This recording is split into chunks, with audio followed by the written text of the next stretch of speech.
नमस्कार, DA news plus में एक बार फिर आप सभी का स्वागत है। आप सब देख रहे हैं डिबेट सेंट्रल और मैं आपके साथ हूं संजय उपाध्याय। छत्तीसगढ़ में प्रधानमंत्री आवास योजना को लेकर सियासत लगातार गर्म होती देखी गई है। छत्तीसगढ़ में सीएम साय के नेतृत्व में बनी बीजेपी सरकार ने सबसे पहले पीएम आवास योजना के अधूरे कार्य को, या फिर कहें कि वो कार्य जो कहीं ना कहीं निलंबित थे, उनको साधने में जुट गई। साय सरकार आत्मसमर्पित नक्सलियों को भी इस योजना के तहत जोड़ने की तैयारी कर रही है। इसी कड़ी में कुल 15 जिलों में फैले ऐसे पूर्व नक्सली, कहिए आत्मसमर्पित नक्सलियों की पहचान कर उनकी ज़िंदगी को बेहतर बनाने की दिशा में भी कार्य किया जा रहा है। कुल मिलाकर आवास योजना के जितने आयाम थे, हम उन सभी पर इस योजना में चर्चा करेंगे।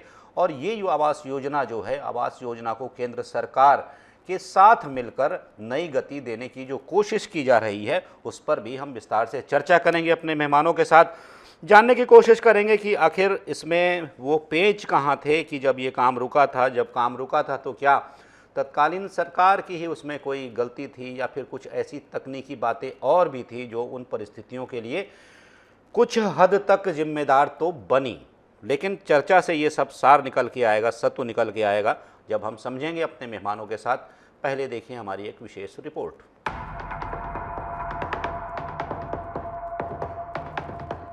छत्तीसगढ़ की डबल इंजन सरकार का असर अब दिखने लगा है।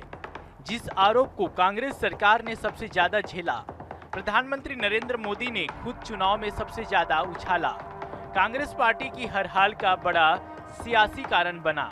विष्णुदेव साय के नेतृत्व में बनी भाजपा सरकार सत्तारूढ़ होते ही सबसे पहले उसी अधूरे कार्य को पूरा करने में जुट गई। भूपेश बघेल के नेतृत्व में रही तत्कालीन कांग्रेस सरकार पर लगातार आरोप लगे हैं कि भाजपा सरकार ने तब छत्तीसगढ़िया गरीबों को प्रधानमंत्री आवास देने के लिए अपने हिस्सेदारी की 40% का भुगतान करने में आनाकानी की, जिससे लाखों गरीबों को प्रधानमंत्री आवास योजना का लाभ नहीं मिल सका। योजना होते हुए उनके सिर पर पक्के छत का वादा पूरा न हो सका। ग्रामीण क्षेत्रों के लिए प्रधानमंत्री आवास योजना के तहत 60:40 की दर से योजना व्यय का फार्मूला तय है। केंद्र कुल खर्च का 7% हिस्सा देती है, जबकि शेष 40% का भुगतान संबंधित राजकीय बजट से होता है। विष्णुदेव साय के मुख्यमंत्री बनते हुए केंद्रीय ग्रामीण विकास मंत्रालय में छत्तीसगढ़ के गरीबों के लिए 15 लाख गरीबों के लिए आवास बनने की फाइल कुलाचे भरने लगी है। वहीं बीजेपी के मीडिया प्रभारी अमित चिमनानी का कहना है कि छत्तीसगढ़ के गरीबों से जब उनका हक छीना गया था, तब हमने बड़ा आंदोलन किया था ताकि इन गरीबों का हक दिला सके और उनका आवास स्वीकृत करा सके। और हमारी भारतीय जनता पार्टी की सरकार ने यह करके भी दिखाया है। अमित चिमनानी का कहना है कि जहां तक बात है पूर्व नक्सलियों की, तो जो लोग एकाएक सरेंडर करते हैं उनके लिए योजनाएं चलाई जा रही है, जिससे उनका जीवन यापन अच्छा हो सके। वहीं पूर्व सीएम भूपेश बघेल का कहना है कि बीजेपी एक तरफ 18 लाख आवास देने का दावा करती है, तो वहीं दूसरी ओर बीजेपी ने विधानसभा में स्वीकार किया है कि शहरी क्षेत्र में एक भी आवास योजना स्वीकृत नहीं है। छत्तीसगढ़ के गरीबों से जब उनका हक छीना गया था, तो जब हम विपक्ष में थे तब हमने एक बड़ा आंदोलन किया और ये वादा किया था कि हमारी तरफ से जो भी मुख्यमंत्री बनेगा वो मुख्यमंत्री निवास में बाद में जाएगा, लेकिन पहले इन गरीबों का आवास और निवास स्वीकृत करेगा। और यही हमारी भारतीय जनता पार्टी की सरकार ने करके भी दिखाया। तो डिप्टी सीएम अरुण साहू जी के जवाब बिल्कुल ही असंतोषप्रद रहा। एक तरफ दावा करते हैं 18 लाख आवास देने के बाद, तो उन्होंने विधानसभा में स्वीकार किया कि शहरी क्षेत्र में एक भी आवास योजना स्वीकृत नहीं है। भारतीय जनता पार्टी के नेता झूठ बोल रहे हैं। कांग्रेस की सरकार के दौरान प्रदेश में 13 लाख से अधिक प्रधानमंत्री आवास का निर्माण किया गया और 2.5 लाख आवास निर्माणाधीन है, जिसका राज्यांश की राशि भी कांग्रेस की सरकार ने जारी कर दिया था। भाजपा ने जो 18 लाख आवास देने का जो वादा किया था, उस आवास में एक भी आवास केंद्र सरकार ने स्वीकृत नहीं किया है। राज्य सरकार ने किसी भी हितग्राही को फूटी कौड़ी नहीं दिया है और अपने पाप छुपाने के लिए कांग्रेस सरकार ने बने प्रधानमंत्री आवास और जो बन रहे आवास उस पर झूठा श्रेय ले रहे हैं। बता दें कि प्रधानमंत्री आवास योजना ग्रामीण के तहत 25 स्क्वायर मीटर में 2 लाख रुपए की लागत से शौचालय, बिजली कनेक्शन के साथ मुफ्त आवास दिए जाएंगे, जबकि नक्सल प्रभावित क्षेत्रों में आवास की लागत को 2,20,000 कर दिया गया है। वहीं कुल 15 जिले में फैले ऐसे पूर्व नक्सलियों की पहचान कर उनकी जिंदगी को बेहतर बनाने की दिशा में मुख्यमंत्री विष्णुदेव साय ने सभी के लिए मुफ्त आवास योजना को केंद्र सरकार के साथ मिलकर नई गति दी है। प्रधानमंत्री आवास योजना ग्रामीण के तहत 5% विशेष परिस्थिति के गरीब लोगों के लिए आवास निर्माण योजना को शामिल किया है। उसी नियम के तहत नक्सल प्रभावित क्षेत्रों में पूर्व नक्सलियों को आवास मुहैया कराया जाएगा। भारत सरकार ने साल 2015-2016 में प्रधानमंत्री आवास योजना को शुरू किया था, जिसका उद्देश्य पात्र ग्रामीण और शहरी परिवारों को रहने योग्य मकान बनाने में सहायता करना है। इस योजना के तहत पिछले 8 से 9 सालों में पात्र गरीब परिवारों के लिए कुल 4.21 करोड़ मकान बनाए जा चुके हैं और अब समय के साथ यह सीमा और भी बढ़ती जा रही है। Bureau report, DA news plus, Raipur.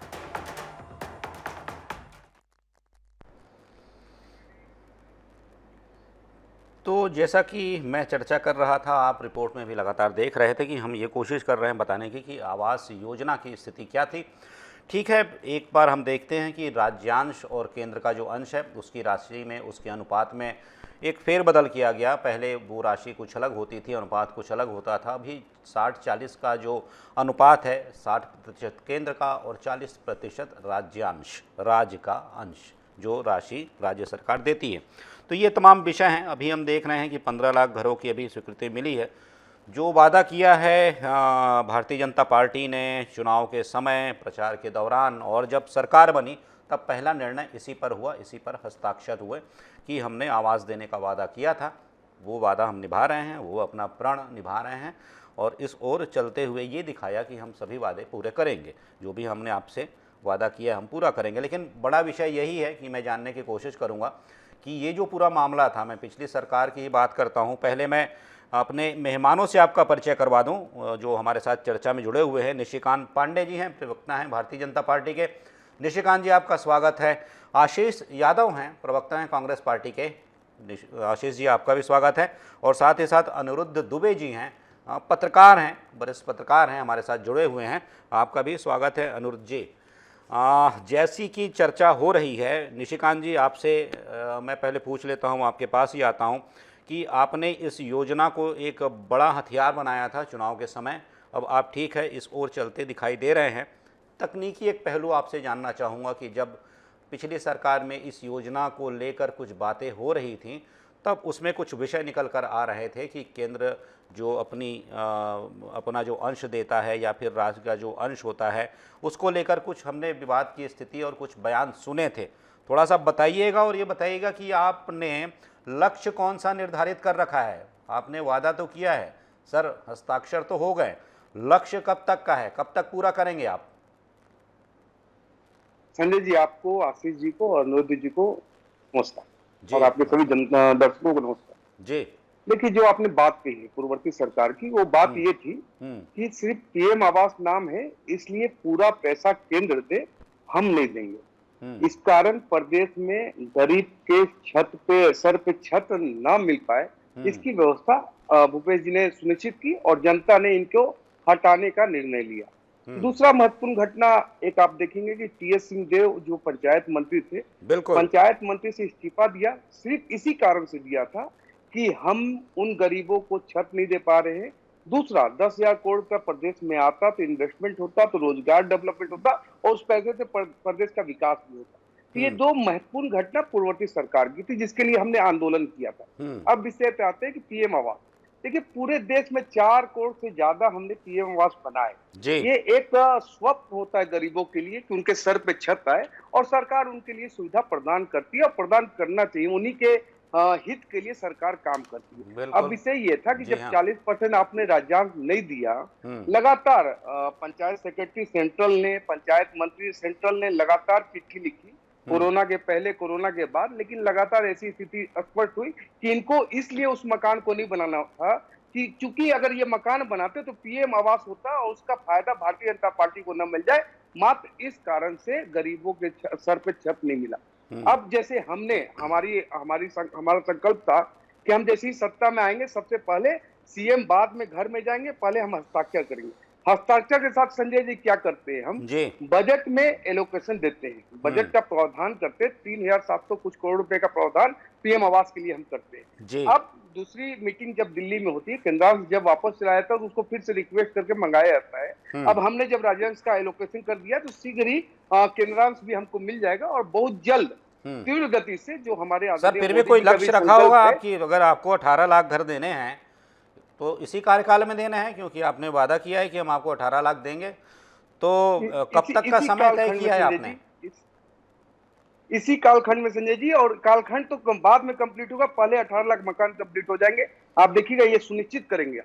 ठीक है आशीष जी, जैसा कि मैं कह रहा हूं, शायद अगर आपको कुछ जानकारी हो, कुछ आपको स्मरण हो रहा हो कि जो जैसी बातें कर रहा था, कुछ लोगों से मेरी चर्चा हो रही थी तो उसमें कुछ बातें निकल कर आ रही थी, और ये थी कि जब केंद्र और राज्य की जो राशि होती है, मैं कहूँ जो अनुपात होता है, उसमें जो बदलाव किया गया, उसको लेकर भी एक स्थिति ऐसी बनी हुई थी जिसे लेकर बार बार बातें हो रही थी कि भाई आप बढ़ा क्यों रहे हैं, इससे भार बढ़ता है। लेकिन ठीक है, वो तो एक बात है, लेकिन आरोप आप पर ये लग रहा है, अगर आपको इसकी जानकारी हो तो बताइएगा, जो मैं आपसे पहला प्रश्न किया मैंने। लेकिन दूसरी बात ये हो रही है, जैसा भारतीय जनता पार्टी लगातार ये आरोप लगाती आ रही है कि सिर्फ प्रधानमंत्री, ये एक नाम जो है, उस नाम की वजह से आपने गरीबों का आवास नहीं बनने दिया, उसे छीन लिया। ये आरोप लगातार लगता है आशीष जी। निश्चित रूप से आपकी बात को मैं समझ पा रहा हूँ, लेकिन ये जो आरोप है वो उसी तरह से निराधार है जिस तरह से भारतीय जनता पार्टी के बाकी नैरेटिव बनाने के आरोप रहते हैं। आप देखिए, प्रधानमंत्री आवास योजना जो है, ये कहने के लिए ये अभी प्रधानमंत्री मोदी जी ने चालू की है, लेकिन ये बहुत पुरानी योजना है जिसका नामकरण दोबारा से किया गया। इंदिरा आवास योजना भी हुआ करती थी, बहुत सारी आवास योजना हमने भारत देश में देखी है, और ऐसे ही आवास योजना जो केंद्र सरकार और राज्य सरकार के बजट से मिलकर होती है, ऐसी एक योजना है। और पिछले सरकार में हमने 13 लाख घरों को कंप्लीट किया था और 2.5 लाख घरों के लिए अंतिम में जो है सर पिछले कार्यकाल में, ठीक है, अभी आप कह लीजिए, मैं सवाल दोबारा करूंगा, आप कह लीजिए, अभी कह लीजिए। आप कह रहे हैं 13 लाख मकान आपने कंप्लीट किए, ठीक। उसमें आप देखिएगा, एक राज्य को फंड कहाँ से आता है। राज्य को फंड का एक बड़ा हिस्सा जीएसटी से भी आता है, और स्टेट जीएसटी का पैसा लंबे समय तक लंबित था पिछले राज्य सरकार के समय, और उस वजह से भी इस बात में राज्य को तकलीफ हो रही थी कि प्रधानमंत्री आवास योजना में फंडिंग दी जा सके, परंतु जाते जाते 2.5 लाख फंड सेंक्शन कर दिया गया था। रही बात भारतीय जनता पार्टी, पिछले 8 महीनों से बड़े बड़े पोस्टर बैनर लगाकर 18 लाख आवास के स्वीकृत के पोस्टर लग रहे हैं, सब जगह देखे जा सकते हैं। जब विधानसभा में ये सवाल साफ सुथरा तरीके से पूछा गया कि शहरी क्षेत्र में कितने डीपीआर भेजे गए हैं, तो उप मुख्यमंत्री जी ने बताया कि 1,19,600 डीपीआर भेजे गए हैं। दूसरा सवाल पूछा गया कि उन डीपीआरों में कितने डीपीआर केंद्र सरकार द्वारा स्वीकृत किए गए हैं, तो जवाब आता है 0। अभी तक 8 महीने में जिसका दम धरा जा रहा है कि इतनी योजनाएं 18 लाख घर स्वीकृत कर दिए गए हैं, उसका अभी तक केंद्र सरकार से एक भी घर का अभी तक कोई भी स्वीकृति प्राप्त नहीं हुई है राज्य सरकार को। और राज्य सरकार बड़ी बड़ी ढींगे हाँक रही है कि हम इतने घर बना लेंगे, हम इतने घर स्वीकृत कर चुके हैं। निश्चित रूप से हम चाहते हैं कि गरीबों का घर बने, और हम चाहेंगे कि राज्य सरकार इसे बनाए। निशिकांत जी जवाब दे लीजिए सर, फिर मैं अनुराग जी के पास जाता हूँ। मैं आशीष जी का ज्ञानवर्धन करता हूँ। जो स्वीकृत है पहले, उसका अलॉटमेंट पहले आएगा, फिर जो आप बोले ना स्वीकृत नहीं हुआ है वो शून्य है, वो भी स्वीकृत होंगे। लेकिन जो पहले से स्वीकृत था, जिसका अलॉटमेंट आपने नहीं दिया, उसका हमने प्रोविजन किया, उसके बाद केंद्र से फिर डिमांड किया, तो पहले जो स्वीकृत है वो आएगा आशीष जी, उसके बाद नेक्स्ट बजट में वो भी आएगा। आप बिल्कुल निश्चिंत रहिए। आप तो राहुल जी के आवास की चिंता कर रहे थे पूरे देश में। मैंने संजय देखा जी था। 10 सेकंड लूंगा आपका। आशीष जी अगर मैं आऊंगा आपके चिंता पास, करे तो अभी कहने आऊंगा मैं। राहुल जी का आवाज छीन गया था, पूरे देश में आंदोलन चल रहा था। इन गरीबों की चिंता कौन करेगा? उसकी चिंता भी तो आपको करनी थी। लेकिन सिर्फ ये बोल देने से कि पीएम आवास है इसलिए हम पैसा नहीं देंगे, ये किसका स्टेटमेंट था आशीष जी? थोड़ा सा याद कीजिए और गौर कीजिए। और पंचायत मंत्री ने क्यों इस्तीफा दिया था वो भी बताओ। अगर ठीक है अनिरुद्ध जी, तो जैसा कि पंचायत आप सुन रहे हैं, देखिए हम लोग लगातार ये देख रहे हैं लंबे समय से आवास योजना को लेकर जो पिछली सरकार में स्थिति थी, एक ऐसी भी स्थिति बनी जबकि पंचायत मंत्री को इस्तीफा देना पड़ा था। इस्तीफे में उन्होंने बड़े विस्तार से बातें लिखी थी कि भाई इस्तीफा क्यों दे रहे हैं, उसके कारण क्या हैं, उसके मूल में क्या है, तथ्य क्या है, तो वो सारा एक विषय था जिस पर बात होती थी। लेकिन दूसरी बात ये हो रही है कि केंद्रांश और राज्यांश की। तीसरी जो बड़ी बात हो रही थी ये कि अगर आपने नाम बदल दिया तो फिर हमें इससे क्या फ़ायदा मिलेगा, और फ़ायदा नहीं मिलेगा तब क्यों करें। ये कुछ विषय थे जिसकी वजह से आवास योजना केंद्र में बनी हुई थी और राजनीति इसके इर्द गिर्द अगल बगल चारों ओर घूम रही थी, परिक्रमा कर रही थी, और उस वक्त ये स्थिति बनी। तो क्या ये भी एक बड़ा विषय रहा होगा ऐसे लोगों का, जो लोग, अगर हम मान भी लें कि 8 लोग ऐसे लोग हैं, 8 लाख परिवार हैं जिनका ये घर नहीं बन पाया, वो भी एक बड़ा विषय बना कि सरकार को जाना पड़ा। एक विषय ये भी रहा। देखिए, बहुत आपने एक प्रश्न में बहुत सारी चीज़ों को समाहित किया है संजय जी। और जहाँ तक कि देखिए, आपने पंचायत मंत्री के पद से टीएस सिंहदेव जी के जो है इस्तीफे का उल्लेख किया, और आपको याद होगा कि जब यहाँ पे छत्तीसगढ़ में कांग्रेस की सरकार थी और उस समय धर्मलाल कौशिक जी थे, भारतीय जनता पार्टी के विधायक, विपक्ष में थे, तो उन्होंने यही इस प्रश्न को बहुत पुरजोर ढंग से विधानसभा में उठाया था। जी हाँ। और बात यही आई थी कि केंद्रांश की और राज्यांश की। तो धर्मलाल कौशिक जी ने वहां पे अपना पक्ष रखते हुए कहा था कि जो केंद्रांश है वो तो पूरा दिया गया, राज्यांश में जो है छत्तीसगढ़ की सरकार पीछे हट गई। और बाद में टीएस सिंहदेव जी का जहां तक के जो इस्तीफा जो हुआ, तो मैं ये मानता हूं कि उसके पीछे बहुत बड़ी वजह जो प्रधानमंत्री आवास रही। और आपने ये भी एक उल्लेख किया कि जब ये छत्तीसगढ़ में भारतीय जनता पार्टी की सरकार बनी तो पहली जो फाइल जो है दस्तखत की विष्णुदेव साय जी ने, तो वो प्रधानमंत्री आवास की थी। लेकिन राजनीतिक शब्द का भी आपने अपने सवाल में इस्तेमाल किया, तो निश्चित रूप से ये एक इतना बड़ा मुद्दा था कि जब ये विपक्ष में थी भारतीय जनता पार्टी, तो प्रदेश व्यापी आंदोलन हुआ था प्रधानमंत्री आवास को लेकर। हालांकि और भी मुद्दों को लेकर आंदोलन हुए थे, इसमें कहीं कोई दो मत नहीं, प्रदेश व्यापी। लेकिन जो प्रधानमंत्री आवास वाला जो है मुद्दा था, वो कहीं ना कहीं जो है जनमानस पे उसका गहरा असर पड़ा। और ये माना जाता है कि बस्तर में जो है प्रधानमंत्री आवास का बहुत जो है लक्ष्य बहुत पीछे रहा, और इसके लिए सीधे सीधे जो है वहां पे भारतीय जनता पार्टी तब विपक्ष में थी, तो सीधे सीधे उसने प्रदेश की कांग्रेस सरकार को आरोपित किया था, और उसका कांग्रेस को कहीं ना कहीं बस्तर में बहुत बड़ा नुकसान भी उठाना पड़ा जी। लेकिन जहां तक कि मैं समझ पा रहा हूं कि जैसे जो भूपेश बघेल जी, अरुण साव जी दोनों की बात आई, तो वो भूपेश बघेल जी ने जैसे उनका जो बयान आया कि यहाँ पे तो मतलब है सदन में अरुण साव जी ने जवाब दिया अभी विधानसभा के मानसून सत्र में नगरीय प्रशासन मंत्री के नाते की जो है एक भी नहीं बना। तो उसका कारण है पूर्व से बहुत से जो है आवासों का निर्माण चल रहा है, बहुत सारे आवास आवंटित हो चुके, बहुत सारे में जो है हितग्राहियों का नाम आ चुका है, लेकिन काम चल रहा है और कहीं कहीं निर्माण कार्य चल रहा है। तो उस स्थिति में जो है वक्त तो लगेगा, और बीच में जो है लोकसभा चुनाव भी था, आप देखें तो उसकी आचार संहिता थी, फिर सारी चीजों को होने में वक्त लगता है। 7-8 महीने के वक्त में हम ऐसा कैसे आकलन कर लें कि इतना लक्ष्य निर्धारित हो जाना चाहिए, इतना काम रिजल्ट के रूप में आ जाना चाहिए। और एक चीज देखिए संजय जी, आप भी रायपुर में रहते हैं, मैं भी रहता हूँ जी। यहाँ पे प्रधानमंत्री आवास 3 एजेंसियों ने बनाया है जी। हाँ। हाउसिंग बोर्ड ने बनाया, रायपुर विकास प्राधिकरण ने बनाया, और रायपुर नगर निगम ने बनाया। तो कहीं ना कहीं जो इसके पीछे निश्चित रूप से जो भूमिका केंद्र सरकार की रही, राशि केंद्र सरकार से आई, तो ये संभव हो सका जी। जी बिल्कुल। देख आशीष जी, आप ये कह रहे हैं, आप बता रहे थे कि 13 लाख मकान पूरे किए गए हैं। ये कब तक पूरे किए गए थे आशीष जी आपके मतलब कांग्रेस के कार्यकाल में? किस सन तक ये 13 लाख का आंकड़ा है या फिर पूरे कार्यकाल का आंकड़ा है? पूरे कार्यकाल का आंकड़ा है, जो कि मैंने आपको बताया, नरेंद्र जी की बात भी हमने वीडियो में सुनी, उन्होंने भी इस बात की पुष्टि की। सर आशीष जी, वो टी.एस. सिंहदेव जी ने जो त्यागपत्र दिया था उसका मैं एक अंश पढ़कर आपको सुना रहा हूँ कि विचारणीय है कि प्रदेश में वर्तमान सरकार के कार्यकाल में बेघर लोगों के लिए एक भी आवास नहीं बनाया जा सका और योजना की प्रगति निरंक रही। मैं त्यागपत्र का वो पत्र पढ़ रहा हूँ जो इन्होंने त्यागपत्र के बाद ये पत्र जो लिखा था, हम मीडिया के लोग हैं, हमारे पास भी पहुँचता है सर, तो हमारे पास भी पहुँचा था ये, तो ये इसमें साथ लिखा है और लिखा है, मुझे दुख है इस योजना का लाभ प्रदेश के आवास विहीन लोगों को नहीं मिल सका। मैं आपको ये बता रहा हूँ कि अगर इसके बाद 13 लाख बने होंगे तब हो सकता है आप मेरा ज्ञानवर्धन कीजिएगा, लेकिन ये पत्र है 16 जुलाई 2022 का। 16 जुलाई 2022 के बाद अगर 13 लाख आवास बन गए हों, जिसका कि उस समय के मंत्री ने इसका जिक्र न किया हो, तो ये बात अलग है।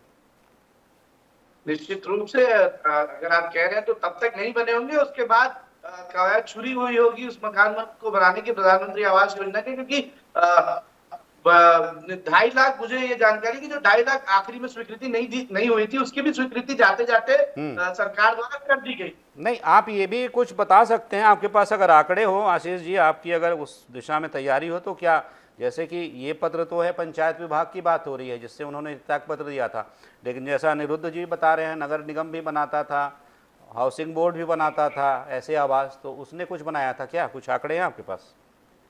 जी निश्चित रूप से मेरे पास एक्यूरेट आंकड़े होते तो मैं आपको जरूर दे देता, अगली बार उन आंकड़ों के साथ बैठूंगा, लेकिन मुझे ये जानकारी है कि एक 3-4 एजेंसी द्वारा इस काम को किया जा रहा था और इस काम में 13 लाख घर पूरे कर दिए गए थे। 2.5 लाख घरों का जो है स्वीकृति सरकार की तरफ से लंबित थी, जो जाते जाते पूर्व सरकार ने करके गई। ठीक है निशिकांत जी, ये बताइएगा सर, ये जो अनुपात था केंद्र और राज्य के बीच का, राज्यांश केंद्रांश का, ये बदला कब था? 60-40 कब हुआ था? 2018 में मेरे ख्याल से, 17 में, 17 में हुआ था। एक बात ये आती है निशिकांत जी, 17 की बात, क्योंकि मैं आपसे ये कंफर्म करना चाह रहा था, ये बात आती है कि जब ये राज्यांश का अंतर जो बदला था, केंद्रांश का अंतर जब अनुपात जब बदला था, तो उस वक्त कुछ राशि उसमें से काट ली गई थी। जब ये 25 से बढ़कर 40 हुआ था, उसे समायोजित करने के लिए जो पिछली राशि दी गई थी, उसी काम में जो आवंटित थी उसमें से इसे समायोजित कर लिया गया था। तो ये भी वजह एक थी, क्या आप समझते हैं कि ये एक बड़ा विषय बना कि भार बढ़ा राज्य सरकारों पर उस बिल्कुल वक्त, नहीं 1-2 वर्षों में? जब 4 करोड़ 21 लाख अगर पीएम आवास बन चुके हैं तो गाहे बगाहे राजनीति के कारण, मतलब वास्तविकता ये थी कि उनको राजनीति करनी थी, इस कारण पीएम आवास में विलंब किया गया या राज्यांश नहीं दिया गया। नहीं तो देने को अगर कोशिश की जाती तो अभी वास्तव में 3-3.5 लाख 4 लाख आवास ये 2022 के बाद बना सकते थे, जब त्यागपत्र दिया आदरणीय टी.एस. सिंहदेव जी ने। विषय मूलतः बस इतना ही था कि इनकी मंशा ये थी कि पीएम आवास अगर हमने बनाने के लिए राज्यांश दिया तो उसका क्रेडिट चला जाएगा केंद्र सरकार को और शायद उनको चुनाव में नुकसान हो जाए। और दूसरे राज्यों में आप देखिए स्थिति क्या है, बाकी राज्यों में तो बने ये 4 करोड़ 21 लाख जो मकान, अगर सर नाम की वजह से समस्या आ रही है निशिकांत जी, नाम की वजह से अगर ऐसी समस्या आ रही है, कर दीजिए इसे मुख्यमंत्री आवास योजना, कम से कम आवास तो मिले गरीब लोगों को, अगर यही एक विषय है। तब बात संजय जी, आपकी बात अगर केंद्र तक पहुंच रही हो तो जरूर केंद्र आपकी बात सुनेगा, लेकिन विषय ये है कि नामकरण करने की बात हो, पीएम में तो सारे पीएम आ जाते हैं, नेहरू जी से मोदी जी तक आ गए, उसमें किसी का नाम तो लिखा हुआ नहीं है। ये अगर पीएम नहीं है, पद है ये जी। एग्जैक्टली पॉइंट इज दिस कि पीएम आवास से आपको सिर्फ नफरत ये था कि अगर उसमें जी निशिकांत जी, जी हाँ, जी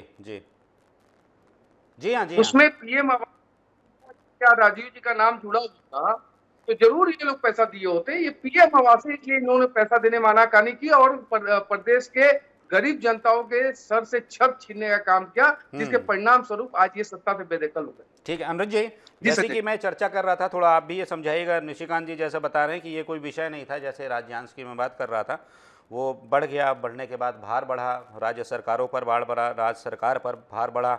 उसके बाद ये भी एक तथ्य सामने आता है, कोरोना का काल था उस समय, तो दुनिया दूसरे के ही काम में जुटी हुई थी, दूसरे ही काम था, दूसरी ही प्राथमिकताएं थी, उसमें पूरा विश्व जुटा हुआ था।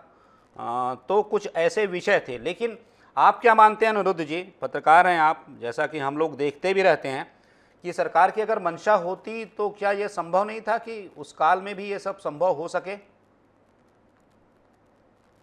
अनिरुद्ध जी देखिए, निश्चित रूप से जी हाँ, देखिए काम तो चल ही रहे थे, कुछ दिनों को ऐसे छोड़ के जब कड़ा लॉकडाउन था। और जहां तक कि देखिए आपने जो है कांग्रेस के मित्र से आंकड़ों को लेकर सवाल किया जी, और मेरे लिए जो है पत्रकार शब्द का उपयोग किया, और एक पत्रकार के नाते ही जो है मैं यहाँ पे आज बैठा भी हूँ। बिल्कुल। और दूसरी बात यह है उपाध्याय जी कि जब ये मसला विधानसभा में उठा और लगातार जब प्रिंट मीडिया और इलेक्ट्रॉनिक मीडिया की सुर्खियों में आया तो मेरे मन में विशेष रुचि जगी, और मैंने इसको हाउसिंग बोर्ड स्तर पे और रायपुर विकास प्राधिकरण यानी आरडीए के स्तर पे और नगर निगम के स्तर पे भी मैंने समझने की कोशिश की। जी हाँ, देखिए क्या है कि कभी कभी कोई चीज होती है तो कुछ अगर कहीं आपका ईगो भी टकराता है और अगर कहीं आपको जो है क्रेडिट लेने का भी है तो भी आप जो है दिमाग से आप इसका काम निकाल सकते हैं। जी, जैसे रायपुर नगर निगम ने इस योजना को दिया मोर मकान मोर आस। जी हाँ, मोर मकान मोर आस। लेकिन आप देखें कि इसके जितने भी विज्ञापन निकले रायपुर नगर निगम से तो उसमें बकायदा प्रधानमंत्री नरेंद्र मोदी जी की उसमें फोटो नजर आई। मतलब उन्होंने कहीं कोई उपेक्षा भी नहीं की, और अगर कहीं उनको कहीं कुछ अपना मैसेज देना था दिया। और दूसरी बात यह है कि देखिए क्या है कि काम तो हो रहे थे और काम उसमें चलते रहे, और जहां तक के मैं समझ पा रहा हूं अभी रायपुर नगर निगम ने 10,000 करीब जो है प्रधानमंत्री आवास बनाए हैं, जिसमें 80% जो है उसमें मकान पूरे भी हो गए हैं। और जिसके लिए एक बहुत बड़ा अभी जो समाचार अभी जो जारी हुआ था कि वहां पे नगर निगम के जो कमिश्नर अविनाश मिश्रा आईएएस अफसर हैं, तो उन्होंने उसके जो अधिकारी हैं आईएएस अफसर है, जी हाँ, उनके जो अधिकारी हैं अपना राजेश शर्मा जी और राजेश राठौर जी की पीठ थपथपाई कि आपने प्रधानमंत्री आवास का जो इतना बड़ा लक्ष्य पूरा कर लिया। तो मतलब ये योजना जो है उपाध्याय जी जैसा आपने सवाल किया तो धरातल पर दिख रही है। अगर कहीं ये विवादों के इस पे थपेड़े नहीं पड़ते तो छत्तीसगढ़ में आज योजना कहीं की कहीं होती है उपाध्याय जी। जी बिल्कुल बिल्कुल बिल्कुल।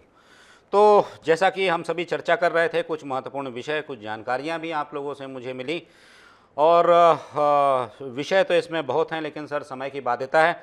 आप सभी इस चर्चा में शामिल हुए, निशिकांत जी बहुत बहुत धन्यवाद सर आपका, आशीष जी बहुत बहुत धन्यवाद आपका भी, और अनिरुद्ध जी आप भी जुड़े, बहुत बहुत धन्यवाद आपका इस चर्चा में शामिल होने के लिए। तो बात यही है कि अगर आप ठान लें, और ठानने के पीछे आपके पीछे एक वजह आप ये बना लें कि हमें गरीबों के लिए कुछ करना है, उन बेसहारा लोगों के लिए कुछ करना है, उन आवास विहीन जो लोग हैं, आवास नहीं है जिनके पास, जिनके सर पर छत नहीं है, उनके लिए कुछ करना है, तब वहाँ से राजनीति काफूर हो जाती है, गायब हो जाती है। लेकिन जब राजनीति हावी होती है तो कहीं ना कहीं ऐसे दृश्य देखने को जरूर मिलते हैं। लेकिन फिर भी अभी ये पूरा विषय समाप्त नहीं हुआ है, इसका समापन नहीं हुआ है। हम देखते हैं कि तमाम वायदे करके, प्रतिज्ञा के साथ पहुंची भारतीय जनता पार्टी आने वाले दिनों में इस दिशा में इन किए गए वायदों पर, ये जो प्रतिज्ञा ली हैं, इस पर कितना खरा उतरती है और कब तक अपना लक्ष्य पूरा कर पाती है, विषय चाहे ये हो, चाहे किए गए अन्य वायदे हों। तो आज की चर्चा में सिर्फ इतना ही। किसी महत्वपूर्ण विषय पर फिर मिलेंगे, फिर आपके साथ करेंगे चर्चा। तब तक दीजिए आज्ञा। नमस्कार।